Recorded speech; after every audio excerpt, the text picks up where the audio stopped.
먼저 하나님의 말씀을 우리가 같이 읽도록 하겠습니다. 창세기 7장 13절 다 같이 자리에서 일어나셔서요.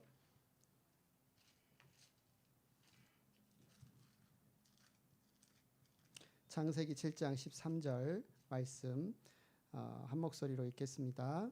시작. 바로 그날 노아와 노아의 세 아들 셈과 함과 야벳과 노아의 아내와 세 며느리가 함께 방주로 들어갔다. 아멘. 자리에 앉으시고요. 오늘 침례식을 했어요. 좀 전에 봤죠. 그럼 어떤 분들은 어떤 친구들 침례가 뭐지?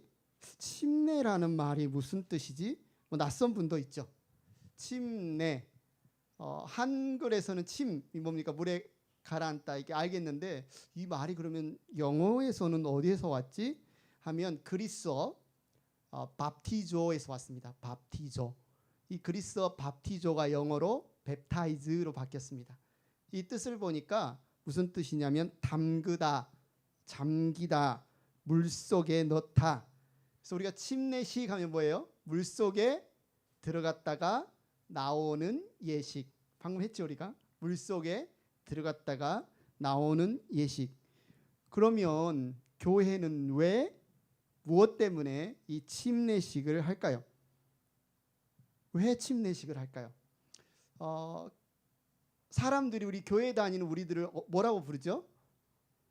크리스찬이라고 부르죠. 크리스찬, 그리스도인. 왜 크리스찬이라고 부를까요? 왜 그리스도인이라고 부를까요? 바로 예수 그리스도의 말씀을 따라 예수 그리스도를 따라서 사는 사람들이기 때문에 크리스찬이라고 부릅니다. 그러면 이 침례 역시도 예수님이 뭐라고 하셨기 때문에 우리가 침례를 하겠죠. 여러분이 잘 아시는 말씀 마태복음 28장 19절을 읽습니다. 그러므로 너희는 가서 모든 민족을 제자로 삼아서 아버지와 아들과 성령의 이름으로 침례를 주라. 침례를 줘라. 누가 말씀하셨어요? 예수님이 침례를 주라고 명령하셨기 때문에 교회는 침례를 주고 우리는 침례를 받는 거죠. 그러면 침례가 의미하는 바가 뭘까? 이 물속에 들어갔다가 나오는 이 의식이 의미하는 바가 뭘까? 이 침례를 설명하는 다양한 그림들, 다양한 이야기들이 성경에 나오는데요. 그 중에 하나가 우리가 지금 생명의 삶 큐티를 하면서 읽고 있는 창세기, 그것도 오늘 우리의 본문, 이 본문에 이 침례의 의미를 잘 설명해 주는 노아의 홍수와 방주의 이야기가 나옵니다. 노아의 홍수와 방주의 이야기, 창세기 7장과 8장을 잠깐 썸머리를 해보면요. 하나님께서 이 세상의 악함을 보시고 노아에게 방주를 만들라고 명령하셨고요. 이제 홍수가 곧 오게 되니까 창세기 7장 7절에 보면 노아는 홍수를 피하려고 아들들과 아내와 며느리를 데리고 함께 방주로 들어갔다. 홍수를 피하기 위해서 방주로 들어갔다. 기억하세요? 그 다음에 일해가 지나서 일주일이 지난 다음에 홍수가 온 땅을 뒤덮었다. 그리고 창세기 8장 13절에 보니까 노아가 601살 되던 해 첫째 달 곧 그 달 초 하룻날 땅 위에 물이 다 말랐다. 한마디로 땅을 가득 덮고 있던 물이 다 마르게 되었고 노아가 방주 뚜껑을 열고 바깥을 내다보니 땅바닥이 말라 있었다. 노아는 아들들과 아내와 며느리를 데리고 나왔다. 모든 짐승, 모든 길짐승, 모든 새, 땅 위를 기어다니는 모든 것도 그 종류대로 방주에서 바깥으로 나왔다. 우리가 성경을 이렇게 진지하게 읽어보면 그냥 어떤 스토리만 딱 읽지 않고 성경을 창세기부터 신약 구약을 이렇게 진지하게 읽어보면 노아의 방주의 이야기가 그냥 홍수 이야기, 그냥 그 홍수에서 배를 타고 방주를 타고 구원받은 이야기로 끝나지 않는 것을 알아요. 신약에서 이 이야기는 예수 그리스도 안에서 구원받는 사람들의 이야기와 연결되어 있어요. 노아의 홍수와 방주의 이야기는 예수 그리스도 안에서 구원받는 사람들의 이야기와 연결되어 있어요. 누가 방주를 지으라고 노아에게 말씀하셨죠? 하나님. 그러면 그 방주를 어떻게 지어야 할지 설계도를 주신 분이 누구죠? 하나님. 자, 이제 그 방주로 들어가라라고 명령하신 분이 누구죠? 하나님. 이 하나님의 그 초청은 이제 온 땅을 물로 뒤덮을 대홍수로부터 어떻게 구원받을 수 있는가, 어떻게 안전할 수 있는가, 유일한 길이 바로 그 방주 안으로 들어가는 것이었다. 이것은 바로 우리에게 있어서는 예수 그리스도를 통해서 구원받은, 예수 그리스도 안에서 우리가 죽지 않고 구원받을 수 있는 그 하나님의 계획을 설명해 주는 그림이 바로 노아의 가족이, 당시의 사람들이 방주 안으로 들어가서 살 수 있는 것이었다는 거죠. 그래서 이 말씀이 의미하는 바는 뭐냐면, 우리는 어떻게 구원받을 수 있다? 예수 그리스도의 몸 안으로 들어가야 구원받을 수 있다. 예수 그리스도의 몸 안으로 들어가야 구원받을 수 있다. 노아의 가족이 방주 안으로 들어가야 구원받을 수 있었던 것처럼 우리는 예수 그리스도의 몸 안으로 들어가야 구원받을 수 있는데, 그러면 어떻게 몸 안으로 들어갈 수 있을까요? 사람 몸 안으로 어떻게 들어갈 수 있을까요? 고린도전서 12장 13절 한번 읽어보겠습니다. 시작. 우리는 유대 사람이든지 그리스 사람이든지 종이든지 자유인이든지 모두 한 성령으로 침례를 받아서 한 몸이 되었고 또 모두 한 성령을 마시게 되었습니다. 여기에 보니까 성령으로 침례를 받으면 몸에 들어갈 수 있대요. 한 몸에 들어갈 수 있어요. 여기서 말하는 한 몸은 누구의 몸? 예수 그리스도의 몸. 우리는 성령으로 침례를 받아서 예수 그리스도의 몸에 지체가 될 수 있고, 그렇게 될 때 우리는 노아가 방주에 들어가서 구원받은 것처럼 우리도 구원받을 수 있다라는 거죠. 성령께서 우리를 그리스도의 몸 안으로 들어가게 하심으로써 우리에게 베푸신 일은 뭐냐? 첫째, 우리를 구원하신 일이고, 둘째, 이 땅이 아카에서 하나님이 이 세상을 심판하실 그 진노로부터 우리를 구원하시는 거죠. 그 그림이 언제 나왔어요? 노아 시대에. 노아 시대에 하나님이 세상을 심판하신 것처럼 우리가 살아가는 이 세상도 하나님이 심판하실 때가 올 텐데, 그때로부터 우리가 구원받기 위해서는 성령으로 침례를 받아서 그리스도의 몸 안으로 들어가야 됩니다. 데살로니가전서 1장 10절에도 이 이야기를 이렇게 하죠. 또 하나님께서 죽은 사람들 가운데서 살리신 그 아들 곧 장차 내릴 진노에서 우리를 건져주실 예수께서, 이 진노에서, 하나님의 심판에서 우리를 구원하실 유일한 방주는 예수님밖에 없다는 거죠. 뿐만 아니라 당시에 여러분 이제 그 재난 영화 같은 데 보면 쓰나미가 오고 지진이 일어나면 웬만한 배가 괜찮아요? 배를 타고 있으면 쓰나미로부터 안전해요? 물이 너무너무 거세기 때문에 막 배가 뒤집히기도 하고, 그죠? 배가 물이 밑에서만 오는 게 아니라 막 하늘에서도 파도가 치다 보면 배가 전복되기도 하고. 그런데 하나님이 만드신 노아의 방주는 물이 밑에서 오든지 물이 위에서 오든지 아무리 큰 파도가 치든지 안전할 수 있도록 하나님이 설계하신 방주였어요. 이 말은 뭐냐면, 그 당시 노아의 당시에 이 엄청난 홍수 재앙에서 구원받을 수 있는 유일한 길은 뭐예요? 방주 안에 들어가는 거죠. 다른 곳은 안전한 곳이 없어요. 유일한 길은 바로 방주 안에 들어가는 거예요. 이건 우리에게 분명한 메시지를 줍니다. 예수 그리스도 안에서만 우리는 안전할 수 있다. 예수 그리스도 안에서만 우리는 구원받을 수 있다. 예수 그리스도만이 하나님이 우리에게 주신 유일한 길이다. 요한복음 14장 6절에 그래서 예수님이 이렇게 선언하십니다. 나는 길이요 진리요 생명이다. 나를 거치지 않고서는 아무도 아버지께로 갈 사람이 없다. 사도행전 4장 12절에 이 예수님을 전하는 사람들이 이렇게 외칩니다. 이 예수밖에는 다른 아무에게도 구원이 없습니다. 사람들에게 주신 이름 가운데 우리가 의지하여 구원을 얻어야 할 이름은 하늘 아래 이 이름밖에 다른 이름이 없습니다. 방주 안에 들어가야만 살아요. 이 예수 그리스도 안에 들어가야만 살아요. 대홍수가 있기 전에 문을 닫아놓은 게 아니에요. 방주의 문을 닫아놓은 게 아니에요. 홍수가 올 거라고 사람들에게 이야기하고 노아가 방주를 만들면서 방주의 문은 열려 있었어요. 무슨 말입니까? 홍수의 심판이 있을 거다. 이 방주에 들어가면 살 수 있다. 이것을 사람들이 알고 있었다고요. 그럼 그들에게는 그때 기회가 있었습니다. 어디로? 방주로 들어갈 기회가 있었어요. 자신들이 머물 자기 집이나 자기 비즈니스나 이 세상에 있다가 죽지 않고 방주로 들어갈 기회가 활짝 열려 있었어요.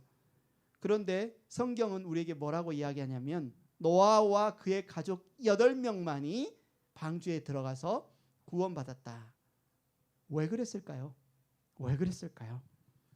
고린도후서 6장 2절에 이런 말씀이 있습니다. 하나님께서 말씀하시기를 은혜의 때에 나는 내 말을 들어주었다. 구원의 날에 나는 너를 도와주었다 하셨습니다. 보십시오. 지금이야말로 은혜의 때요. 지금이야말로 구원의 날입니다.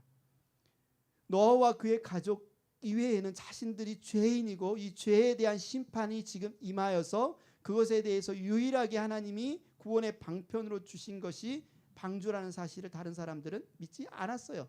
홍수 거짓말이야. 아, 나 수영 잘해. 아, 우리 집은 높은 곳에 있어. 괜찮아. 지금이 바로 구원 받아야 될 때고 지금이 바로 하나님 앞에 회개하고 돌아와야 될 때라는 사실을 믿지 않고 열려있는 방주의 문을 그냥 걷어차버린 거예요. 들어가지 않은 거예요. 살 수 있었는데. 오늘날은 어떨까요? 노아의 방주의 문은 누구를 가리킨다고 했습니까? 예수 그리스도. 예수 그리스도라는 문을 이 노아의 방주의 문이 가리키고 지금 열려 있습니다. 아직 열려 있어요. 그러나 이 문이 영원히 열려 있을까요? 아니요. 노아의 방주의 문처럼 하나님이 정하신 때에 예수 그리스도를 통한 구원의 문 역시 닫히게 된다는 거죠. 그럼 지금 우리가 뭐 해야 되냐? 지금이 구원의 때요. 지금이 은혜의 때다. 지금 그 방주 안으로 들어가야 합니다. 지금 그 예수님을 나의 구주, 나의 하나님으로 모셔야 합니다. 지금 그 예수님을 믿게 해달라고 기도해야 합니다. 오늘 말씀에서 두 번째, 성경은 이처럼 노아의 가족들이 방주를 타고 대홍수를 피한 이 사건을 통해서 그냥 홍수에서 구원받은 사건으로 끝난 게 아니라 노아의 홍수와 방주의 사건은 신약에 있는 우리들에게 있어서는 침례와 부활의 사건이다와 연결된다라는 것을 보여주고 있어요. 그것을 사도 베드로가 전서에서 노아의 홍수와 방주 사건을 이렇게 해석해서 이야기를 합니다. 베드로전서 3장 20절 21절을 읽어드리겠습니다.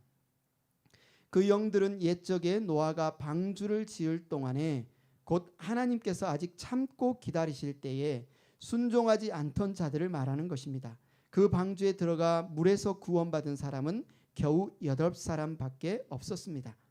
그 물은 지금 여러분을 구원하는 침례를 미리 보여준 것입니다. 침례는 육체의 더러움을 씻어내는 것이 아니라 예수 그리스도의 부활을 힘입어서 선한 양심이 하나님께 응답하는 것입니다. 우리가 이 베드로가 말한 베드로전서의 말씀을 먼저 이해하기 위해서 물이 무엇을 상징하느냐? 이 물은 여러 가지를 상징하죠. 예를 들면 생명수는 생명을 상징하잖아요. 그죠?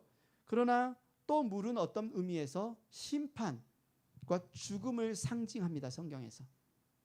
시편 69편 1절 2절에 시인이 이 물에 관해서 이렇게 고백을 해요. 하나님, 나를 구원해 주십시오. 목까지 물이 찼습니다. 목까지 물이 찼습니다. 발붙일 곳이 없는 깊고 깊은 수렁에 빠졌습니다. 물속 깊은 곳으로 빠져 들어가므로 갔으니 큰 물결이 나를 휩쓸어 갑니다. 지금 어떤 상황이에요? 물에 빠져서 죽어가는 죽음과 심판의 상황이에요. 요나 알지요? 요나, 하나님의 말씀에 불순종해서 도망가다가 물속에 빠진 요나가 2장 5절에 이렇게 고백합니다. 물이 나를 두르기를 영혼까지 하였으니 깊음이 나를 에워쌌고 바다풀이 내 머리를 휘감았습니다. 요나에게 있어서 물은 역시 죽음과 심판의 의미입니다. 노아의 홍수 역시 물이잖아요. 엄청나게 많은 물. 온 세상을 뒤덮는 이 물은 뭐예요? 심판과 죽음을 상징합니다. 그런데 베드로전서 3장 20절 21절은 죽음과 심판을 상징하는 물이 오히려 노아와 그의 가족들은 어떻게 해요? 살리는 물이 되었다. 이상하죠? 사람들에게는 이 물이 죽음의 물이었고 심판의 물이었는데 노아와 그의 가족들에게 있어서 이 물은 그들을 살리는 물이었다는 거예요. 이것이 바로 우리에게 있어서 물은 뭐다? 하나님의 구원을 이루어가는 통로로 물이 사용되고 있다. 그것이 바로 침례다. 이렇게 적용하고 있는 겁니다. 노아의 홍수는 하나님의 말씀을 믿지 않는 당시의 죄인들, 안 믿는 사람들에게 물은 심판과 죽음이었으나 하나님을 믿는 노아와 그의 가족들에게 있어서 물은 그들을 구원하는 수단이 되었어요. 어떻게 그랬어요? 그들이 탄 배를, 방주를 어떻게 해요? 들어 올렸잖아요. 물이 방주가 없는 사람들에게 있어서 물은 빠져 죽는 이유가 되었지만 방주가 있는 노아와 그의 가족들에게 있어서 물은 그 방주를 들어 올리는 수단이 되잖아요. 당시 홍수의 물은 그 위에 떠 있는 노아와 가족을 물속에 잠긴 죄악된 세상과의 사이를 뭐예요? 분리시키는, 구별시키는 그 수단이 된 거예요. 물 때문에, 그 물 때문에 세상은 망해서 물속에 가라앉았지만 노아와 그의 가족은 이 물 때문에 그 죄악된 세상에서 들어 올려지는 그런 경험, 굉장히 역설적이죠. 물이 사람에게 심판이었고 죽음이었는데 물이 노아와 그의 가족들에게는 구원의 수단이 되었다. 신약 성경은 여기에서 이 노아와 홍수의 이야기를 그치지 않고 노아의 홍수의 이야기를 우리의 부활과 연결시키고 있어요. 노아의 홍수의 이야기가 우리의 부활과 어떻게 연결될까? 만약에 노아가 방주 밖에 있었으면 어떻게 됐을까요? 만약에 노아와 그의 가족들이 방주가 다 만들어 놨는데 막 홍수가 왔을 때 그 방주 밖에 있었으면 어떻게 되었을까요? 다른 사람들과 같이 정죄받고 심판받고 죽었겠죠. 노아와 그의 가족들이 구원받은 유일한 이유는 뭐예요? 방주 안에 있었기 때문에. 방주 안으로 들어감으로써 죄악된 세상과 무관한 사람이 되었고 죄악된 세상이 심판받을 때 이들은 구원받을 수 있었습니다. 그림을 보십시오. 방주에 대해서 많은 사람들이 성경에 있는 어떤 그런 모형 설계도를 가지고 만들긴 하는데 딱 보니까 제가 가장 비슷하게 보이는 방주 그림을 찾았는데 뭐과 비슷해요? 뭐과 비슷해요? 사람이 죽으면 들어가는 관과 비슷하죠. 네. 노아의 방주가 노아와 그의 가족들을 살리는 방주였지만 어떤 의미에서는 이것은 관이었다는 거죠. 이 노아의 방주의 문을 누가 닫는지 아세요? 하나님이 닫아요. 노아와 가족들이 들어가고 나서 하나님이 완전히 밀봉하십니다. 닫아버립니다. 그리고 이제 물이 완전히 마를 때 이제 그 문을 열어주세요. 방주는 분명 관의 형태였어요. 노아가 탔던 방주는 죄에 대한 죽음을 상징하는 관이었고 노아의 대홍수가 있었던 1년 동안 이 관 밖으로 못했어요. 이것이 상징하는 의미는 우리가 침례를 받을 때 예수님과 함께 죽고 그래서 관에 들어가고 어떻게 됩니까? 사람이 죽어서 관에 넣으면 어떻게 되죠? 땅속에 장사하죠. 노아와 그의 가족들이 방주 안에서 1년간 머문 것은 그들이 땅속에 장사되었던 그 기간을 의미하는 거라는 거죠. 그리고 나서 이제 땅에 물이 마르고 배가 아라랏산에 멈췄을 때 그들이 그 방주를 열고 나올 때 이것은 뭐예요? 부활을 상징하게 됩니다. 따라서 노아의 홍수의 물은 베드로전서 3장 21절의 말씀에 따라 바로 우리에게 있어서는 예수님과 함께 죽고 예수님과 함께 묻히고 예수님과 함께 다시 살아나실 이 침례와 부활을 상징하는 그림이 된다는 거죠. 그래서 베드로는 베드로전서 3장 21절에 그 물은 지금 여러분을 구원하는 침례를 미리 보여주는 것입니다. 이렇게 설명을 하고 있습니다. 그리고 이들이 이제 방주 밖으로 나왔을 때 하나님이 언약을 해주십니다. 내가 다시는 무지개를 보여주시면서 내가 다시는 너희를 물로 심판하지 않겠다. 로마서 6장 4절에 이렇게 말합니다. 그러므로 우리는 침례를 통하여 그의 죽으심과 연합함으로써 그와 함께 묻혔던 것입니다. 그것은 그리스도께서 아버지의 영광으로 말미암아 죽은 사람들 가운데서 살아나신 것과 같이 우리도 또한 새 생명 안에서 살아가기 위함입니다. 우리가 새 생명을 얻는 이유는 예수님과 함께 죽고 예수님과 함께 묻혔다가 예수님과 함께 살아났기 때문에 새 생명을 얻는 거예요.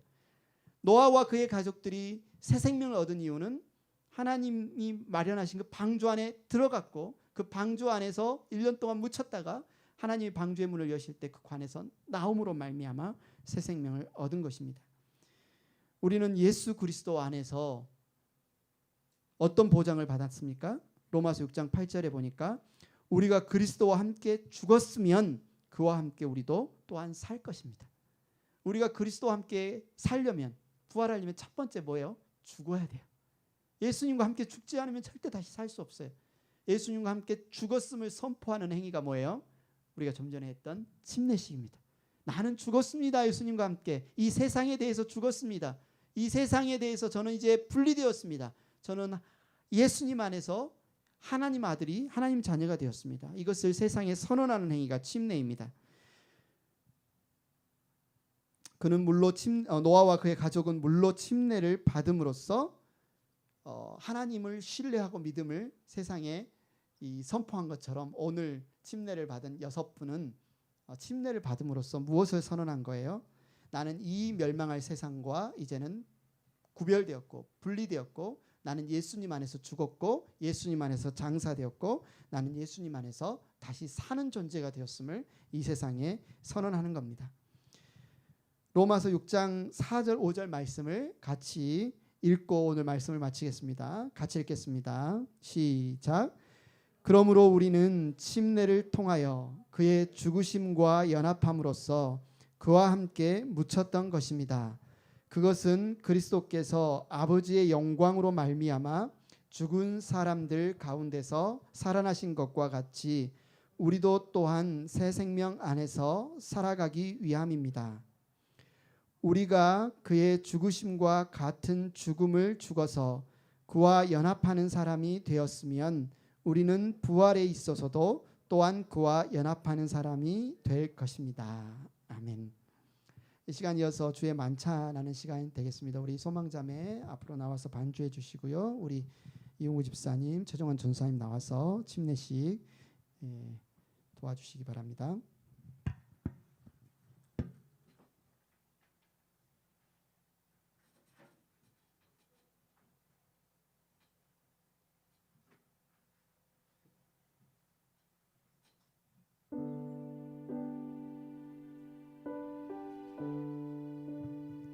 이 시간 함께 주님의 말씀에 순종해서 주의 만찬을 나누도록 하겠습니다. 제가 고린도전서 11장 23절 28절 말씀을 봉독해 드리겠습니다. 내가 여러분에게 전해준 것은 주님께로부터 전해받은 것입니다. 곧 주 예수께서 잡히시던 날 밤에 빵을 들어서 감사를 드리신 다음에 떼시고 말씀하셨습니다. 이것은 너희를 위하는 내 몸이다. 이것을 행하여 나를 기억하여라. 식후에 잔도 이와 같이 하시고서 말씀하셨습니다. 이 잔은 내 피로 세운 새 언약이다. 너희가 마실 때마다 이것을 행하여 나를 기억하여라. 그러므로 여러분이 이 빵을 먹고 이 잔을 마실 때마다 주님의 죽으심을 그가 오실 때까지 선포하는 것입니다. 그러므로 누구든지 합당하지 않게 주님의 빵을 먹거나 주님의 잔을 마시는 사람은 주님의 몸과 피를 범하는 죄를 짓는 것입니다. 그러니 각 사람은 자기를 살펴야 합니다. 그런 다음에 그 빵을 먹고 그 잔을 마셔야 합니다.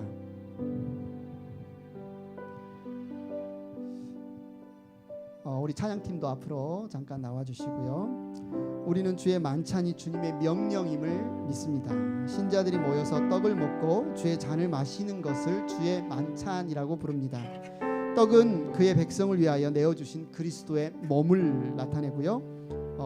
잔은 그리스도의 피 안에서 새 언약, 예수의 몸 안으로 들어가면 누구나 구원받는다는 이 새 언약을 의미합니다. 우리는 이처럼 떡을 먹고 주의 잔을 마심으로써 주님을 기념하여 주의 만찬을 행합니다. 그러므로써 주님께서 오실 때까지 주님의 죽으심을 선포합니다.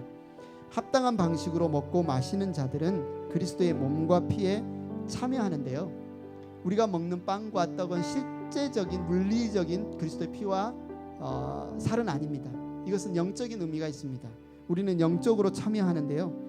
예수님이 십자가에서 우리의 모든 죄를 위해 죽으시고 살을 찢으시고 피를 쏟으심으로 우리를 구원하신 사건을 기억하고 기념하고 감사함으로 풍성한 은혜를 누리는 그 시간이 바로 주의 만찬입니다.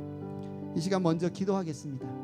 오늘 성경 말씀의 권면처럼 여러분이 고백하지 않은 죄가 있으면 이 시간 회개하십시오.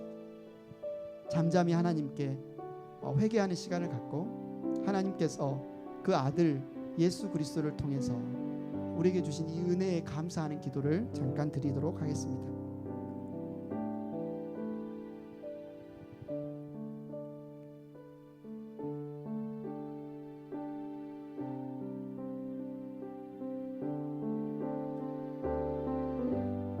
하나님 아버지, 그렇습니다.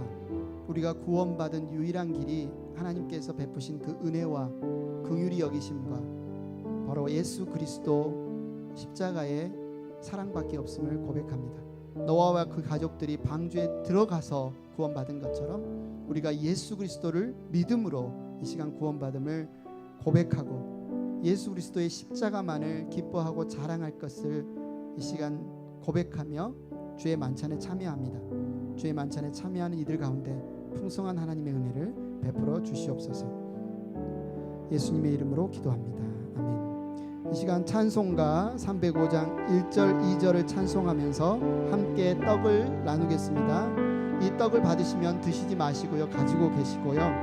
이 떡은 예수님을 나의 구주 나의 하나님으로 믿고 침례나 세례를 받으신 분들만 받을 수 있습니다. 이 시간 우리 두 분께서 떡을 먼저 나눠주시도록 하겠습니다.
감사를 드리신 다음에 떼시고 말씀하셨습니다.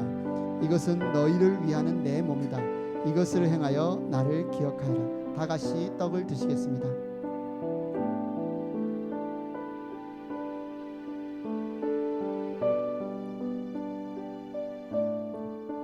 찬송가 305장 3절 4절 찬송하시면서 잔을 나누도록 하겠습니다.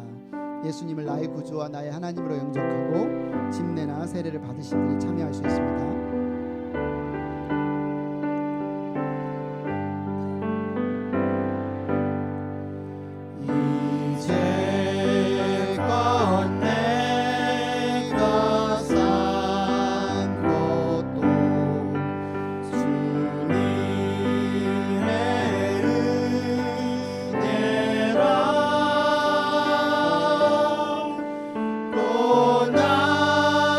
나를 잘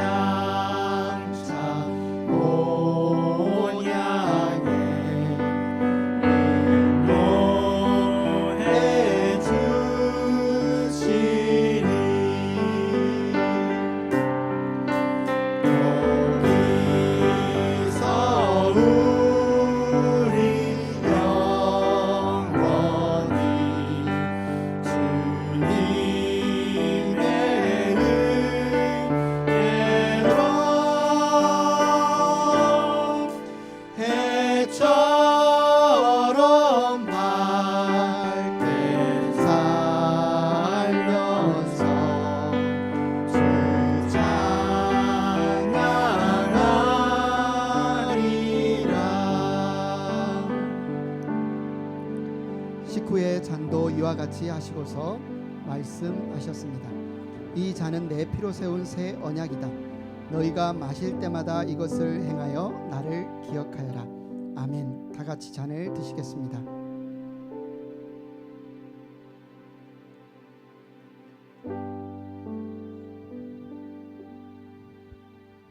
다 같이 자리에서 일어나서 봉헌 드리면서 기도하겠습니다. 하나님 아버지, 너무나 감사합니다. 우리에게 살 길을 열어주시고 우리를 긍휼히 여겨주셔서 감사합니다. 노아와 그 가족들에게, 그 시대에게 방주를 주신 것처럼 우리의 구원의 통로로 예수 그리스도를 우리에게 방주로 주시고 예수님을 믿고 구하는 이들마다 영원한 생명을 얻고 하나님의 아들의 나라로 옮겨주심을 감사하며 이 시간 이 예물과 함께 우리가 예수 안에서 예수님의 말씀을 따라 살아가기를 결단하는 우리의 헌신을 올려드립니다. 주님, 우리 행복한 교회가, 우리 행복한 교회 모든 형제자매들의 가정들이 예수 그리스도의 방주 안에 거하는 이들이 되게 하여 주시고 지금 이 구원의 때요 은혜의 날임을 잊지 않게 하시고 우리 삶의 자리에서 부지런히 우리의 구원의 방주 되신 예수님을 선포하고 전하고 알릴 수 있게 하여 주시옵소서.